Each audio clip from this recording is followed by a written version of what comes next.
Thanks. My name's Amy Rader Olsson, and I am Program Director for a government-sponsored research and innovation program called Smart Built Environment. And our goal is to hasten the implementation of digitalization in the built environment in urban development processes of all kinds. I'm also interested in being part of this conference because I was recently the government's investigator for taxi issues. We do have a lot of interest in digitization, and things are going very fast. But I work often with public authorities and public sector, and they are not necessarily rigged. They're not mobilized to meet the pace of change. So we really need to think very clearly both about the infrastructure for digitalization, that's sort of the hardware, putting sensors in the built environment, etc. But I think even more so we need to think about the ways that institutions can match up and start talking to each other.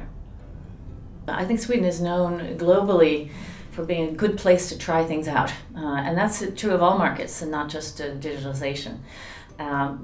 Sweden is a country that is often an early adopter. It has a population that likes to try new things, tends to be quite comfortable with things like cashless economy and other sort of innovations that are really unheard of or very difficult. It's a nice small market. It's small enough. It's part of the world, and yet just isolated enough so that if you can actually experiment, it's like a living laboratory. If you make mistakes, it's probably not going to sink you either. So even from everything from consumer products to fashion to music, it's a good place to try things out. Well, I would say we're dealing with innovations and disruptive innovations that are very positive and important for moving a society forward.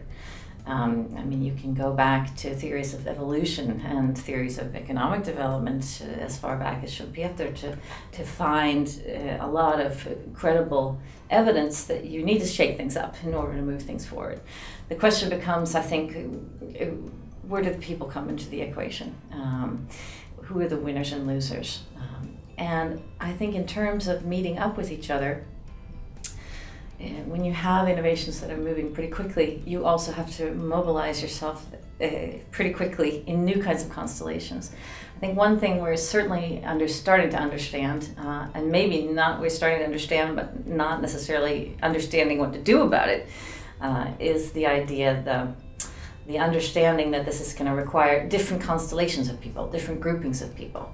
We have certain branches, we have certain institutions, we have certain public-private sector actors that are very used to working with each other. But I think one of the things I'm finding in my own program, for example, when we start supporting projects, is that we're very good at reaching some parts of society and not good at all about reaching other parts. So I think this particular meeting is a terrific opportunity to shake things up also in terms of who's meeting up with each other.